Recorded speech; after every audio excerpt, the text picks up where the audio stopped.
Join me, Mark Windows, for Windows on the World live every Sunday 9 to 11 p.m. GMT.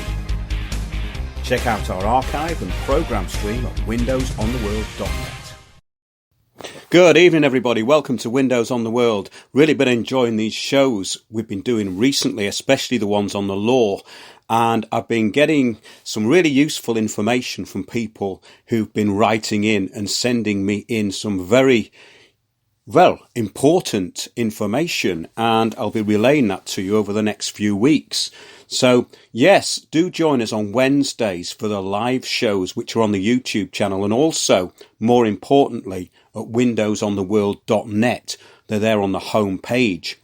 And yes, the show I did with Kevin Boyle last week, I think we laid out quite a lot of stuff in there, and we managed to put some remedies in. So I think that's a really important thing, especially the way things are in the UK with the current mind virus. Yeah, the mind virus has hit the UK. The coronavirus is actually something which is of little importance compared to what's happened to the minds of the population. It's basically been dwarfed by the absolute insanity that's taken over everything, which we've been reporting on for quite a number of years. And of course, it's all coming together now.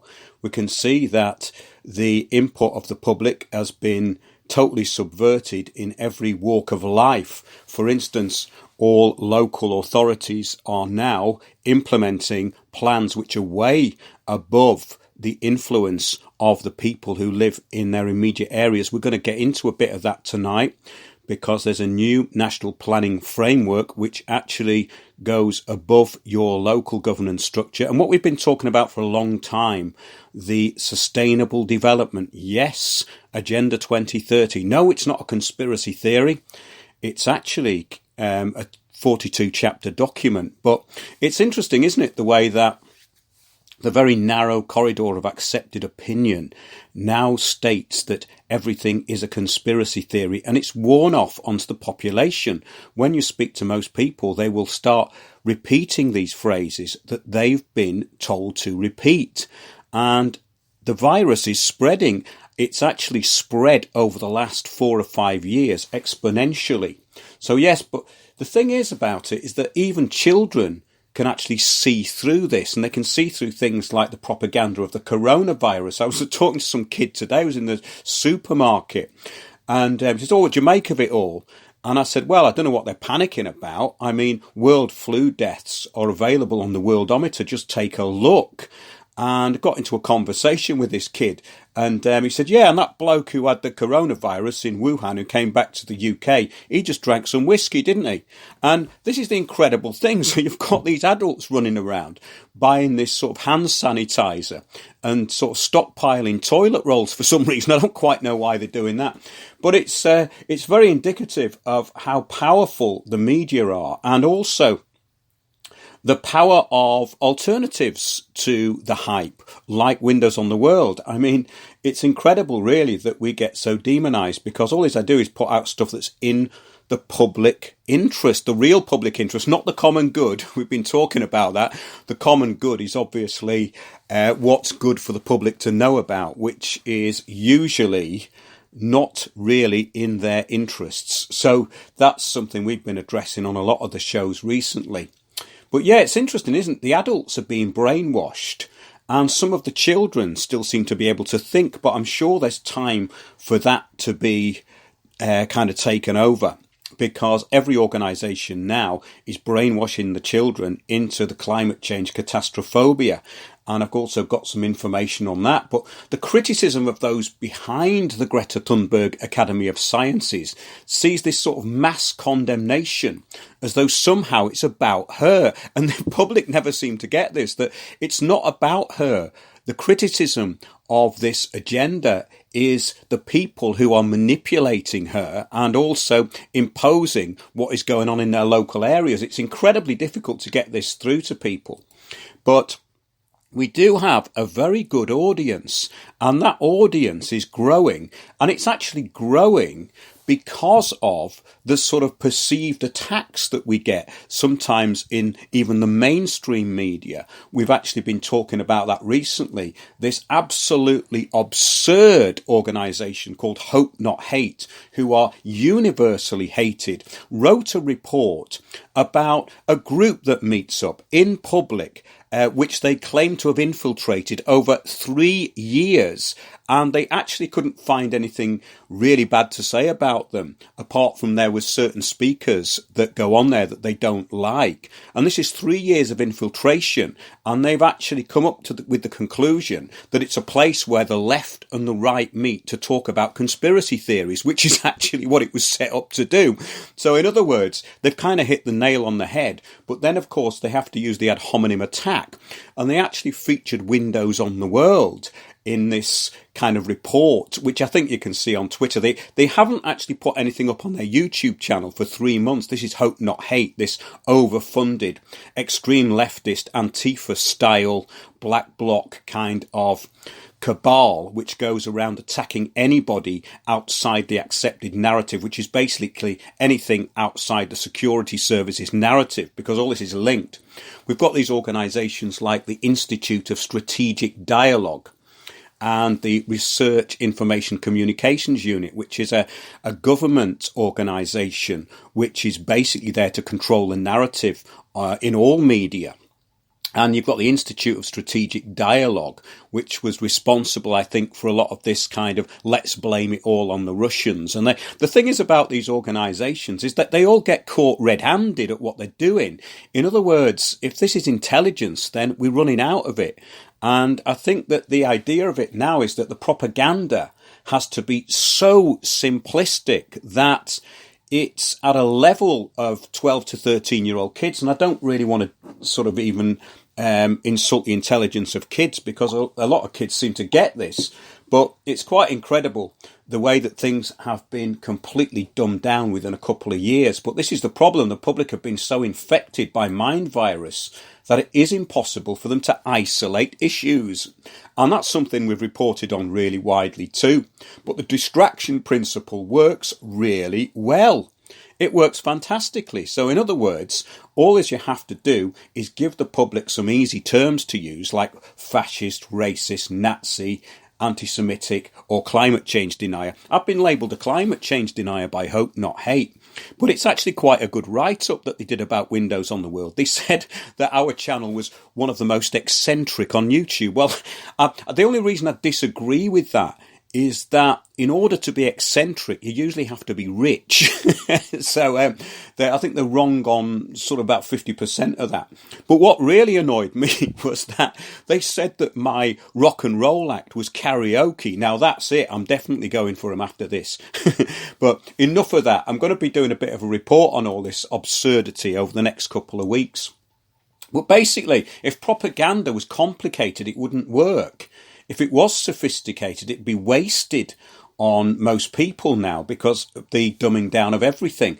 But the media entrainment seems to be absolute. I mean, if you don't watch TV or bother about the virus, the coronavirus, it's clear that basically you are outside the narrative of public opinion. I'm just having a bit of a rant here before I get going. I've just been in London for the past couple of months. And it's been great, actually, to look at what is actually going on with the sort of protests. These protests are getting more and more absurd all the time. And I keep up with that on Twitter. And I was talking to Piers Corbyn earlier on. He was talking about green violence, like the intolerance of this. I suppose you could call it the extreme left, but it's basically the open society, the communitarian society, what we talk about pretty much every week, but without actually being able to get stuck on one particular aspect of it, because it actually encompasses everything.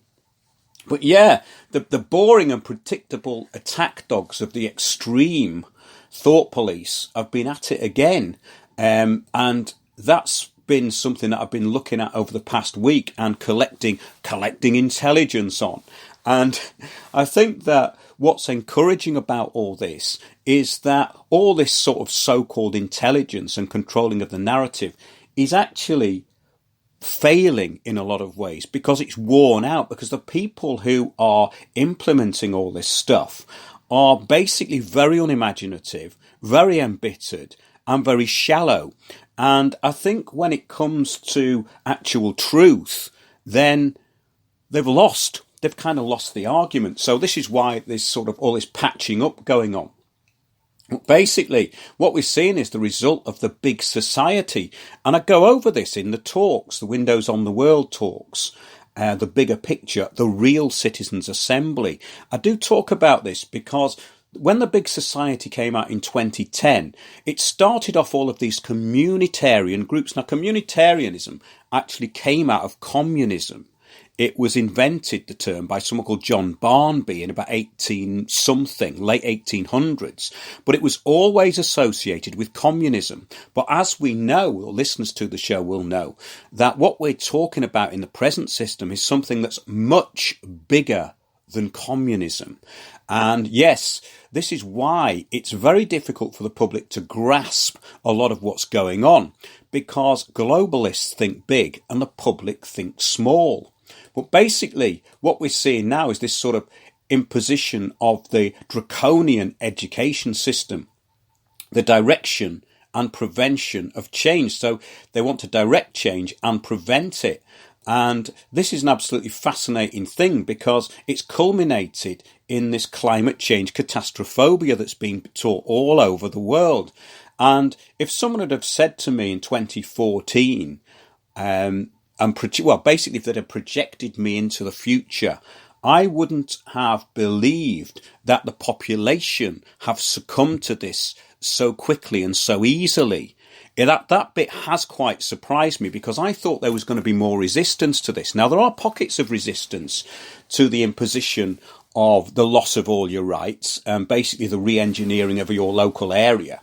But most of the public are completely unaware of how to go about doing anything. And this goes into the system of law, what we've been talking about, because unless you know how to be competent, you can never actually have any effect. And I think that's the beauty of those shows we're doing on Wednesday. I'm quite pleased with them, actually. They're a good start because I've been wanting to get into this and decode what's happening with law and the deregulation of just about everything into this corporatism for quite a long time. And I used to have this website called landofthefree.co.uk. And we'd interact with bailiff companies and all the rest of it, the council tax stuff, and the way that fraudulent debt was created. In other words, so when a debt collector buys a debt, which is what they do, they actually buy tranches of debt. There's a company called Frederickson and they buy loads of it. And what they do is they have lots of different organisations. And I found out that most of them were linked. And then what they do is they set up an account, and you could call it a fraud account because basically they imply that you've got an account with them and they want to settle an account with you. Well, it takes 2 signatures to create an account. So you haven't got an account with them. They've set up basically what is a fraudulent account. And this is where I think it gets really fascinating. And I think all this stuff was a great preparation for what's going on now because it makes you aware of how things are taken over and how assumptions are made, claims are made all the time.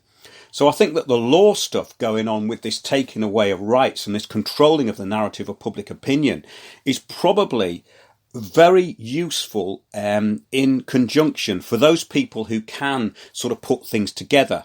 And there are still quite a lot of them listening, I think. Well, I know that because they contact me. But basically, we're going to get on to a few things tonight, and some of it's about local area planning and some of it's about your rights being taken away locally.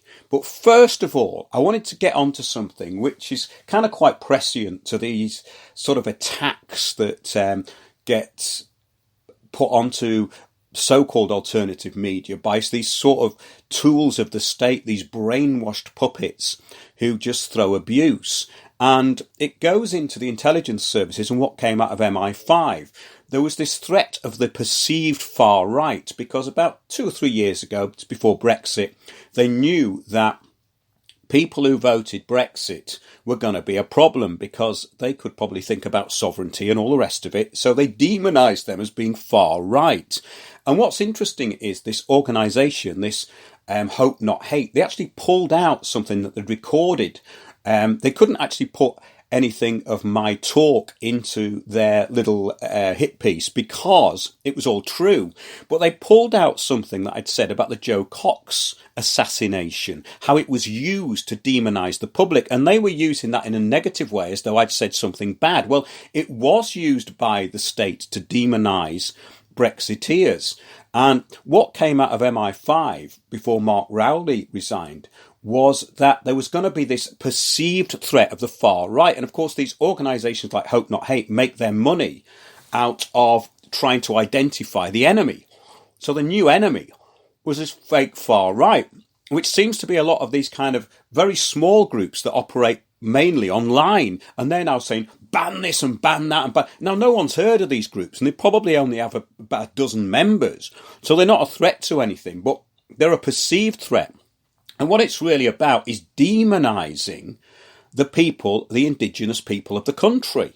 Now, that goes for everyone who's here, because it's not even a race issue. It's not an identitarian issue at all. It's about knowing history, and it's about knowing what's going on. So I've just pulled this out of, I think it was in The Independent, and it says here, more white people arrested over terrorism than any other ethnic group for a second year in a row. Now, this is actually a very deceptive article. And it says, official statistics released after head of counter-terror police names far-right extremism as fastest growing threat. Now, the reason they're saying that is because they've been told it by MI5.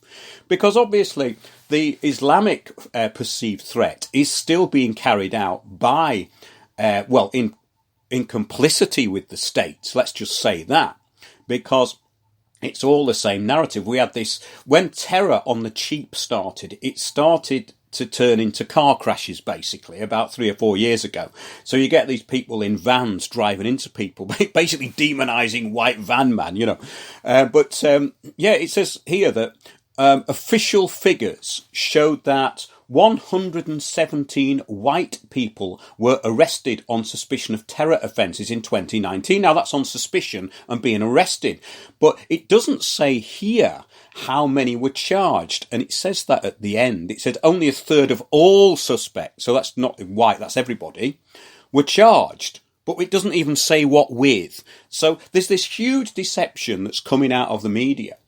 And of course, then they're going to say that, oh yes, Windows on the world it's far right, and it's incredible, really. And I am going to do this kind of taking apart of this Hope Not Hate thing, because they are so pathetic. And they infiltrated a group of mainly elderly academics for 3 years, and all they could say was that it was a place where left and right came together to discuss conspiracy theories like the moon landings. But guess what? True to the MI5 narrative, that leads to being radicalised. So if you question the moon landings or the validity of that, the next thing is you're going to be either on the far right or you're going to be working for ISIS. I mean, this is the sort of lack of intelligence that they apply to it. But it says here, the change comes after increased police operations against far-right extremists, including members of National Action. Now, we covered that group, and it was quite interesting, actually, because there was one former member of it. And when I was searching through all this stuff on this Hope Not Hate, he was talking about it, and basically it was quite sinister what even happened with that organisation as far as the state was concerned. So when you look into these things, I think it gets very, very revealing. And the thing is that you don't have to even look into it very much. You only seem to have to scratch the surface now. But it says, the head of counter-terror police declared right-wing extremism as the fastest growing terror threat in the UK in September. And intelligence agencies have been brought in to tackle it for the first time. A total of 25 attack plots have been foiled since March 2017. 16 is Islamist and 8 far right and 1 other. I wonder what the other one was. There were 280 arrests for terrorism-related activity in 2019, 2 fewer than the previous year. Now, the thing is about this is terrorism-related activity is what you say on Facebook and Twitter. We're talking about the online harms kind of idea here. In other words, you've got 900 Metropolitan Police who are monitoring Facebook and Twitter, along with 1,500 British troops of the 7-7 Brigade, which is called the Chindits. And they operate out of Berkshire, controlling the narrative on Facebook and Twitter. So basically, what you've got is mainly establishment trolls who are trying to disrupt what the public are saying to each other. In a way, it's kind of comedic. It says less than a third of suspects were charged, while 39% were released for continuing investigation. Well, what does that mean? That just means they've let them go because they didn't have any evidence on them. But this is what's quite scary about all this, is the routine sort of manufacturing of evidence. That's the thing that we've gone on about for quite some time, and something that I've seen close up. It says 23% were freed without charge and 7% faced alternative action. Well, what does that mean? Does that mean the prevent strategy? The prevent strategy came out of Contest, and it was basically about an idea that there was this rising threat of Islamic terror. And Muslims were very critical of it, and quite rightly so, because it was being used to demonize them. And of course, there was infiltration into mosques by MI5. This was all revealed about 10 years ago. I was living in Walthamstow, and this was quite well known that it was happening there. Now, I'm not saying there's not a threat, but where's the threat actually coming from is the issue. And I think most people who listen to the show, and maybe many others, will know that this kind of narrative is just about a divide and rule strategy and not much else. But yeah, the prevent strategy was so heavily criticised that they're thinking of scrapping it now. But then you have to look at who's involved with prevent. You've got people like, you've got, what's his name, off LBC, the one I covered. He's basically part of the Quilliam Foundation. Nafeez Ahmed, I think his name is.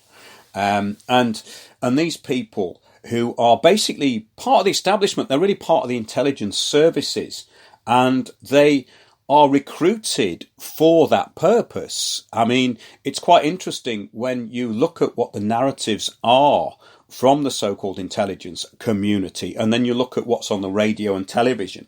And of course, we've got these organisations like the Institute of Strategic Dialogue, the Institute of Statecraft, which is of course what Chris Williamson uncovered, and of course he was heavily demonised after that. And then shortly afterwards, he was attacked because he tweeted something that a certain lobbying group didn't like. Next thing is, we've got him on the last video that Hope Not Hate put up on their YouTube channel, and they've stopped putting videos up now because they have so many dislikes and so much abuse from the public. Quite rightly so, that they don't even post anything on their YouTube channel anymore. But it was a social justice warrior from the Jewish Labour movement was their last video, and she was basically spewing hatred at Chris Williamson. I mean, Chris Williamson must be kind of thinking, well, what did I ever do wrong? You know, it's actually what he did right. He went and looked at this organisation called the Institute of Statecraft, which is basically an attack dog of the state. So this is where I find it all interesting, and this is where global goes to local, and it goes into these think tanks and people like Demos. I mean, Demos said years ago that the new democracy would work with a combination of government open infiltration, which is what we're talking about here, and citizens groups taking direct action, which is, of course, Extinction Rebellion, which is a globalist-backed anti-globalist group which is there to implement the policies of the globalists. And we've been covering this for such a long time. I'm not going to go into that tonight. But I just find it fascinating when you see these articles and they're just absolute propaganda pieces. So you've got this, it says, wait a minute, it says the far-right problem has been increasing. The intelligence service's decision to focus on them is a reflection of the fact they see a genuine problem escalating and they need to deal with it. So, watch out for infiltration of groups. Watch out for your little local group, which may be taken on the council, being infiltrated by someone who's going to do a Nazi salute or something. Because these people aren't subtle, ladies and gentlemen. They're absolutely thick. I mean, what was funny was when the Keep Talking group, which is basically this bunch of elderly academics, which had spent 3 years getting paid for infiltrating, and they couldn't find basically anything wrong. So they've actually demonised our shows, Windows on the World. Well, actually, it's a good advert, really. We're going to respond to it at some point. But it is quite incredible that the narrative is so narrow. And it's kind of obvious now where it's all coming from. It says, the figures show that the gradual decline in terror-related arrests has continued since 2018. Well, that's contradictory because it didn't say that at the beginning. It said more people were being arrested who were white. But then at the end, of course, it says how many were actually charged, and it wasn't very many. But it doesn't say charged with what, you know. So it says, but despite this and the reduction in the threat level from severe to substantial, bikini black, the attacks in Fishmongers Hall and Streatham demonstrate that we cannot allow ourselves to think this threat has diminished. Now, so what threat are they talking about here? Are they talking Islamist terror, or are they talking about the far right? Well, they seem to get it mixed up halfway through, which is what most of these people seem to do. They don't seem to have a very good way of actually explaining their narrative. In other words, in order to demonize you, they actually make it sound ridiculous. So, yeah, then it goes on about Sudesh Aman, 20, launched a terror attack in Streatham days after being released from prison. Now, now they're talking about Islamist terror, but the actual headline is about this sort of far right, which is not what they're talking about here. Again, just backs up my last point. It says, with 3,000 or so subjects of interest currently on the radar and more convicted terrorists soon to be released from prison, we simply cannot watch all of them all of the time. As of 31st of December, that's last year, there were 231 prisoners in custody for terrorism-related offences in Britain, up 9 on the previous year.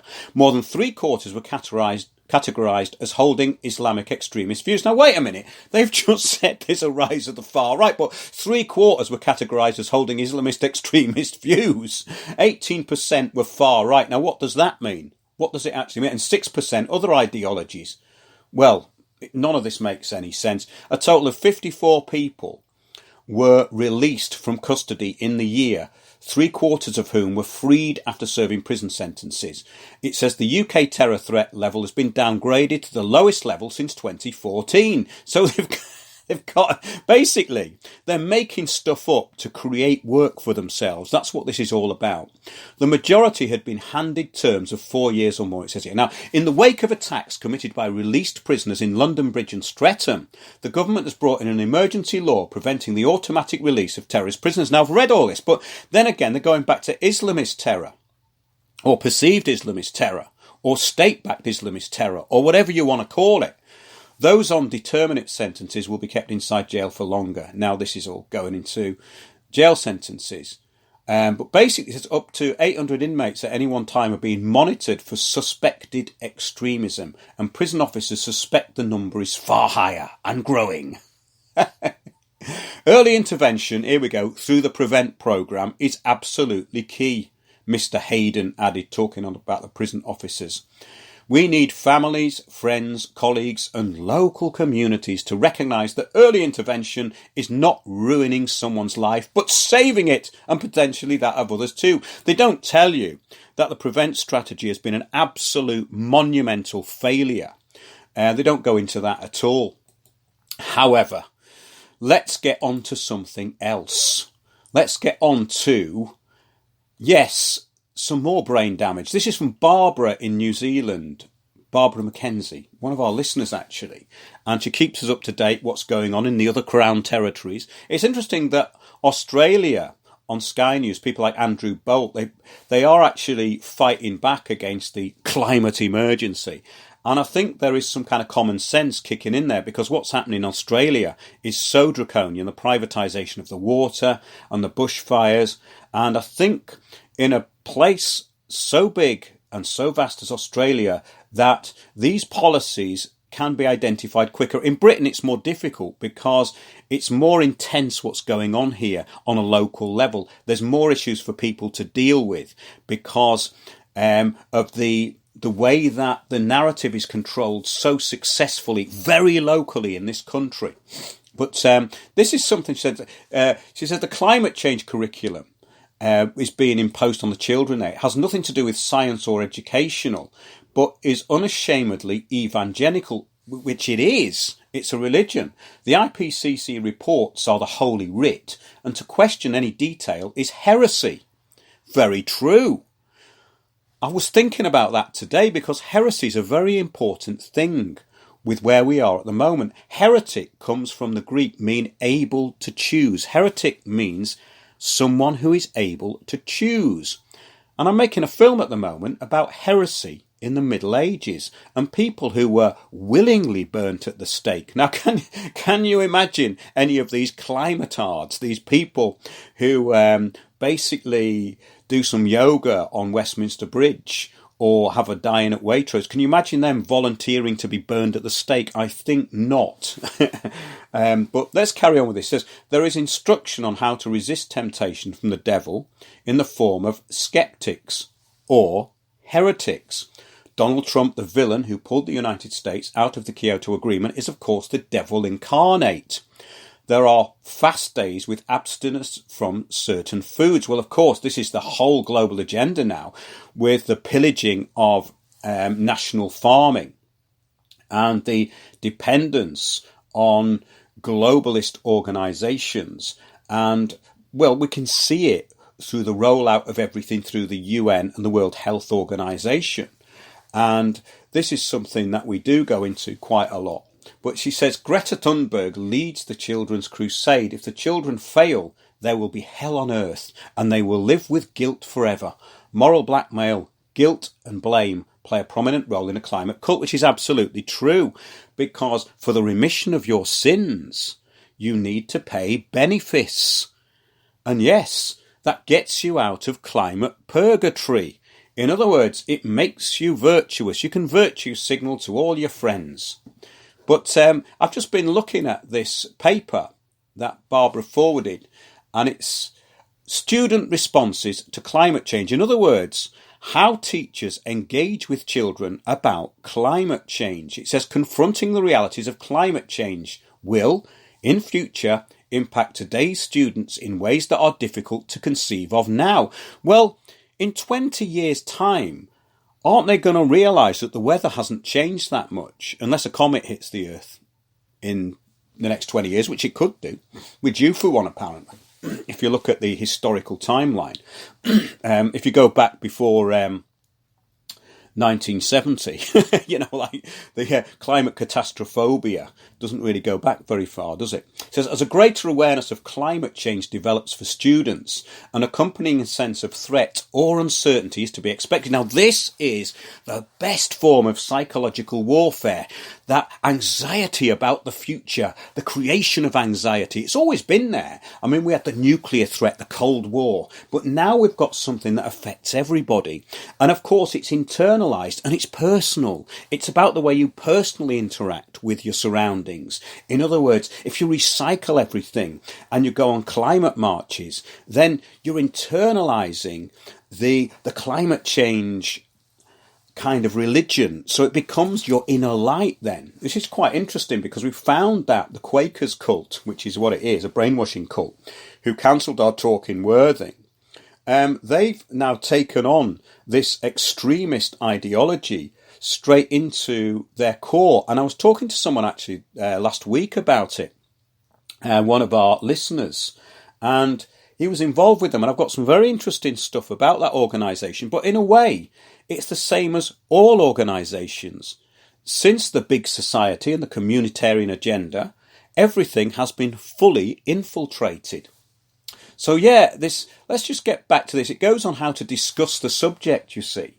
And that takes us into basically brings us back home into the UK Student Climate Network and Students Organising for Sustainability, SOS/UK.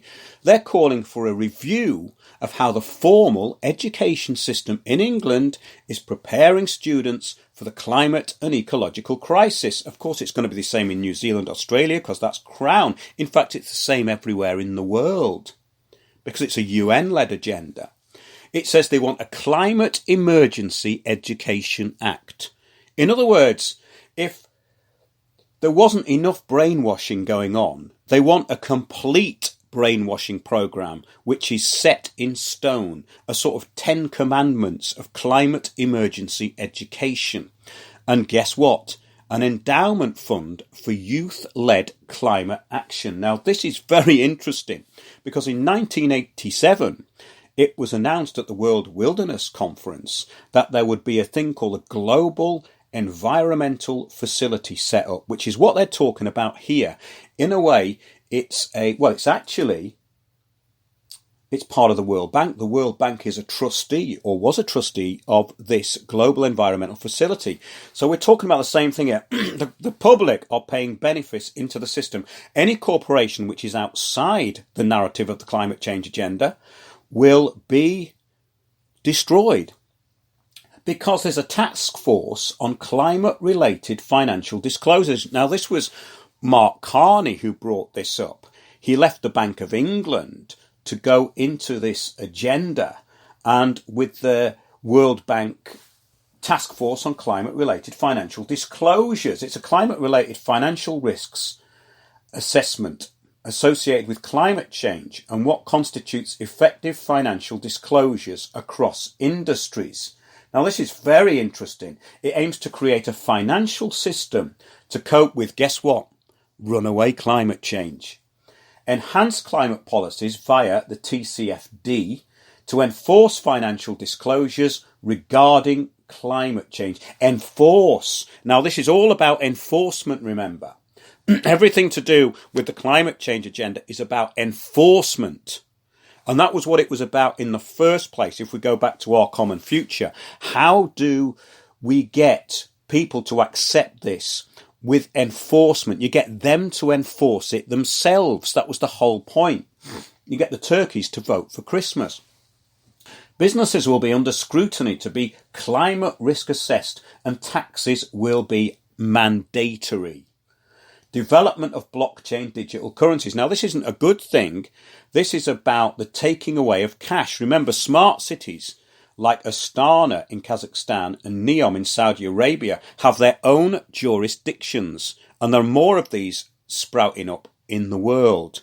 Basically, smart cities have their own corporate jurisdiction, which means that your inalienable rights will be gone forever.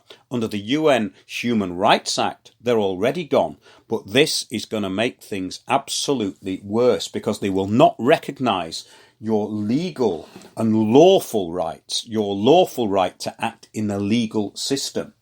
So yeah, it says the digitalisation of currencies and assets to be controlled by central banks. The ECB, the BOE, the FR, and of course the BIS, the Bank of International Settlements. Now, this is very draconian stuff. It's absolutely incredible what they're doing here.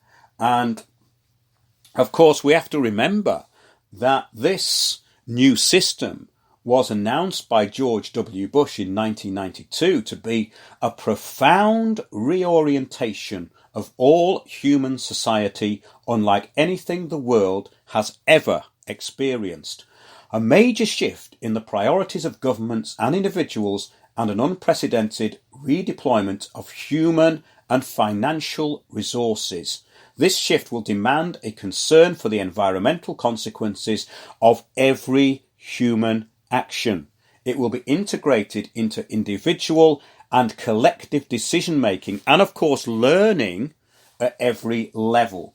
Now, that is absolutely what has happened, and we've got the global action plan implemented at a local level, at every single level of engagement, every level of public engagement. It is there.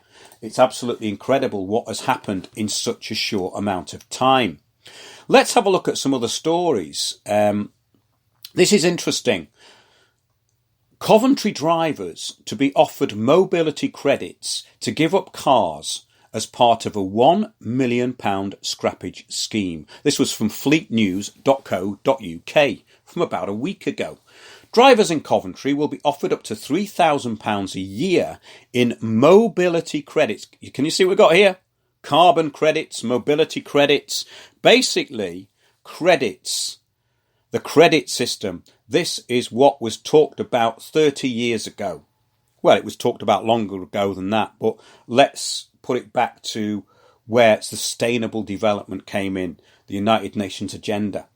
Starting from 2021, that's next year, if they give up their car and use public transport as part of a £1 million scrappage scheme trial. Now, what they're not saying here is they're making it impossible to own a car because they're closing all the roads off.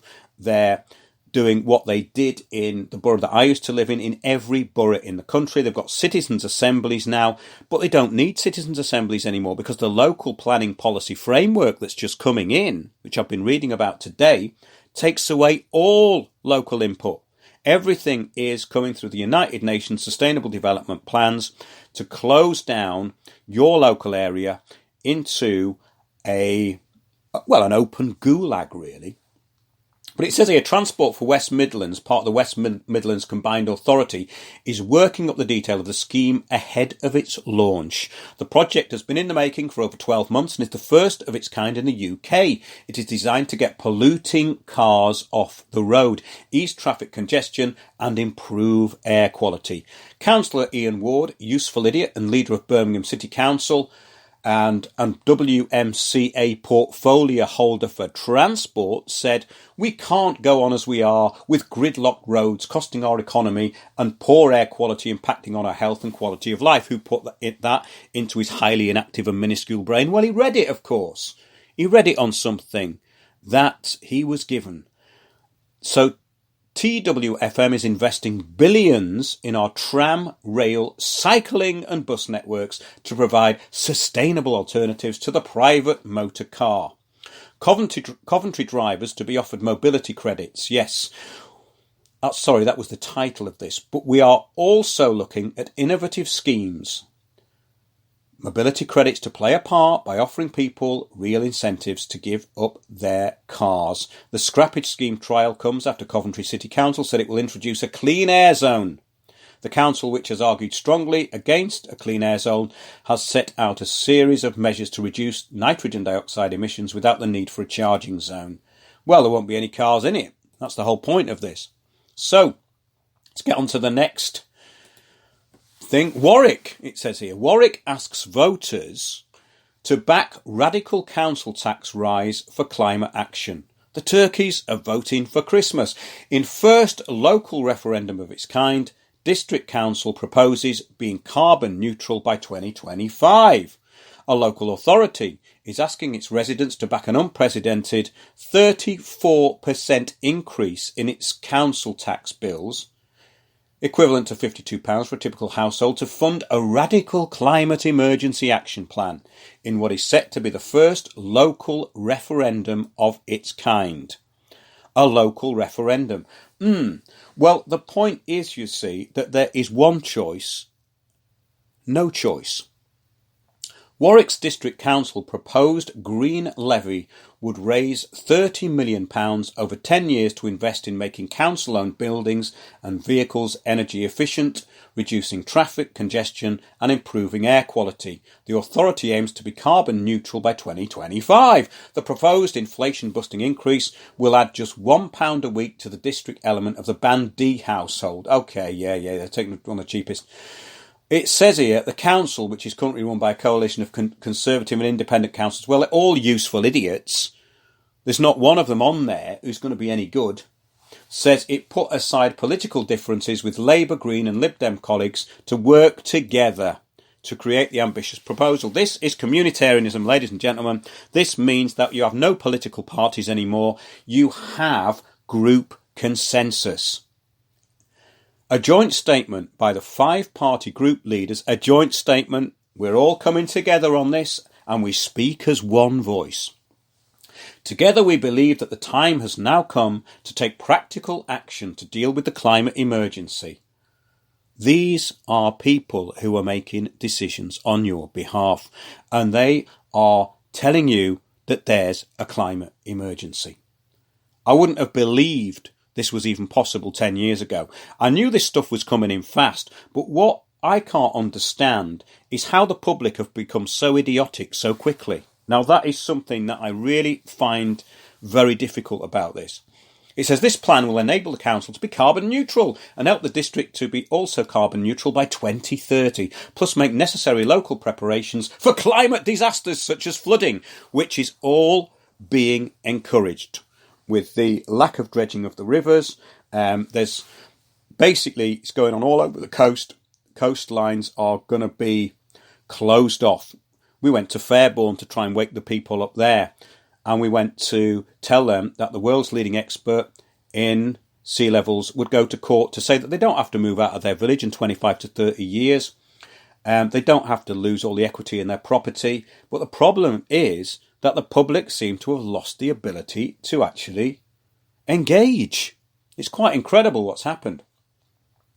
Let's carry on with this. Proposals include making its 5,500 council homes energy efficient, including electrical charging points for cars, replacing diesel-fuelled refuse trucks with electric-powered versions. Well, we know that that isn't working in the councils that have tried it. They've spent fortunes on these electric vehicles that are no good. Investment today will help our communities face the future with confidence. I hope you feel better about that if you live in Warwick. Proposal, well, you're meant to. It's about feeling good, you see. Your benefit is giving everything back to the state. And you'll feel good about it. Well, you've got recycle bins. You're helping the planet. Proposals include, yes, new homes are built to the highest environmental standards and planting new trees. Well, nothing wrong with that. But they're ripping up so many of them due to the 5G that they're going to have to plant quite a lot of them to replace them all, really, aren't they? The Green Party's group leader, Ian Davison, said it was difficult to know if people would vote for the plan. Well, you don't need them to vote for the plan because you've got consensus. You've got a thing called the Delphi technique. You split them up onto tables, you give them limited choices, and you steer them into the intended outcome. That's the way it works, Ian, as you well know. Most people accept the climate emergency. Is it? Well, actually, Ian, I'd like to disagree with you there, because there's a silent majority that aren't being heard. You've got a noisy minority, and what they say is the silent majority are the ones who want this, and the noisy minority the ones who don't. Well, actually, it's the other way around. Everything's reversed in this this new communitarian agenda. It's hard, he says, because instinctively people will say they do not want to pay more council tax, but when you talk to them and explain it, they often change their minds. Really? Okay. So, let's now get on to the National Planning Policy Framework. Now, this was presented to Parliament by the Secretary of State for Housing, Communities and Local Government on February the 19th. And basically, this brings in these draconian policies we've talked about for years over the heads of even the local council. Yes, the purpose of the planning system is to contribute to the achievement of sustainable development. At a very high level, the objective of sustainable development can be summarised as meeting the needs of the present without compromising the ability of future generations to meet their own needs. That's straight out of sustainable development. This is a council document.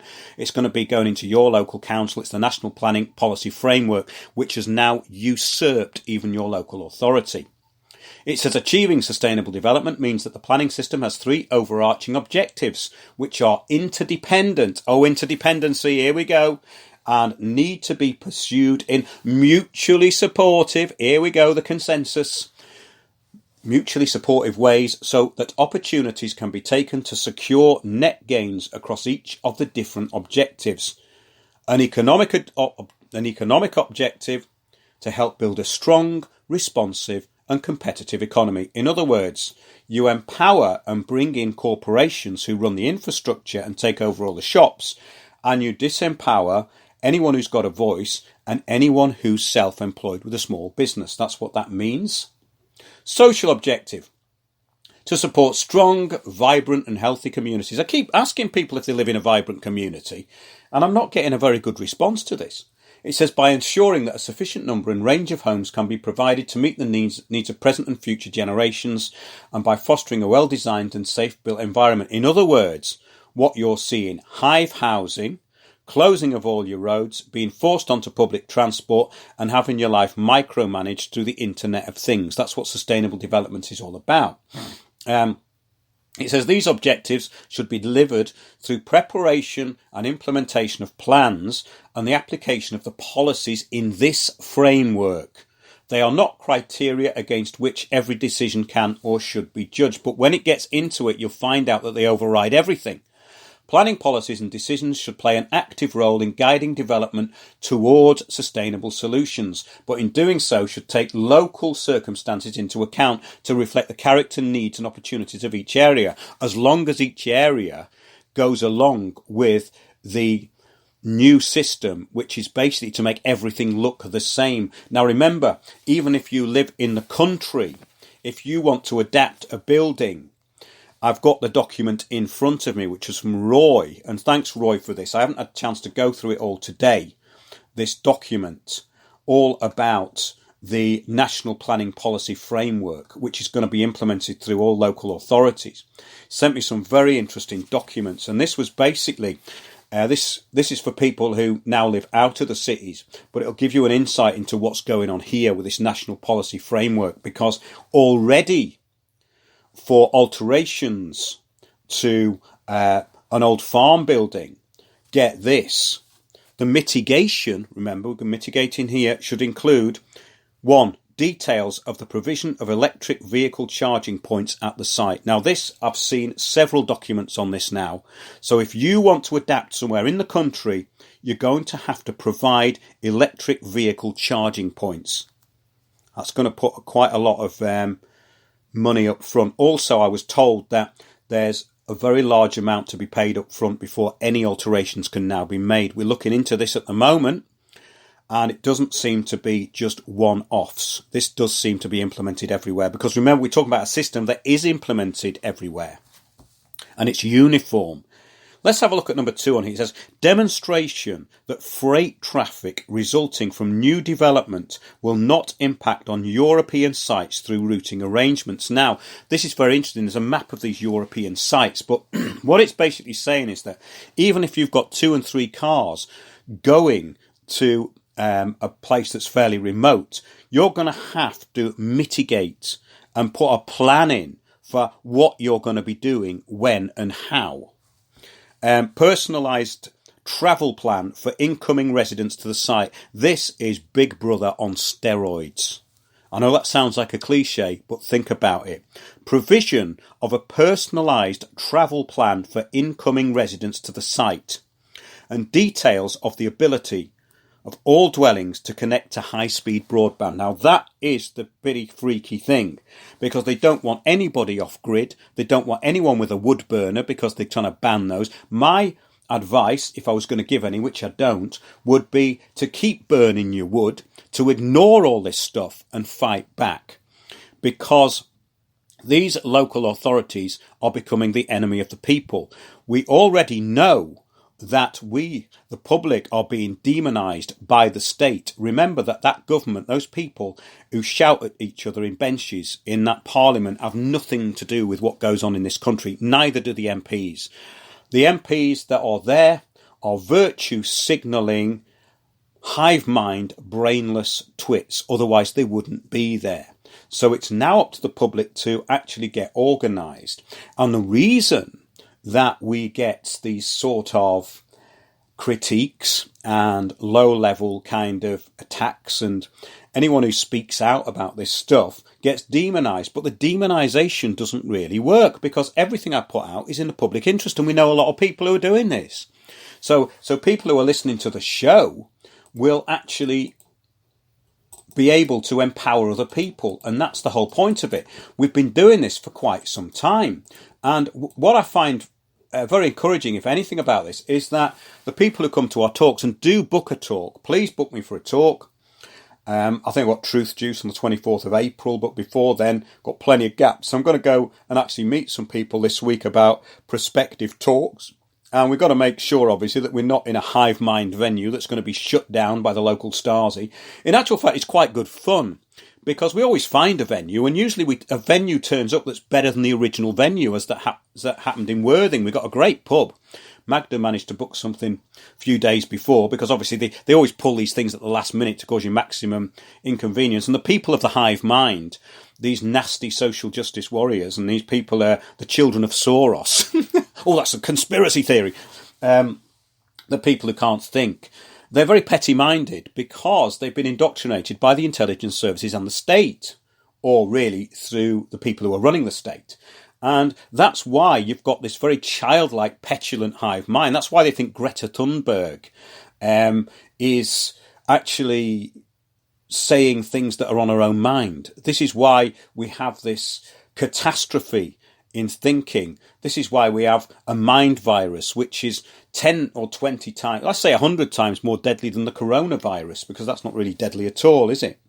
But yes, we'll be carrying on with more of this in the next few weeks. I'm going to be looking at this planning framework, which is coming in through the local councils. It's all about climate change. It's all about taking a proactive approach to mitigating and adapting to climate change, taking into account the long-term implication of flood risk. That's going to be the next thing to get people out of the country. Flooding.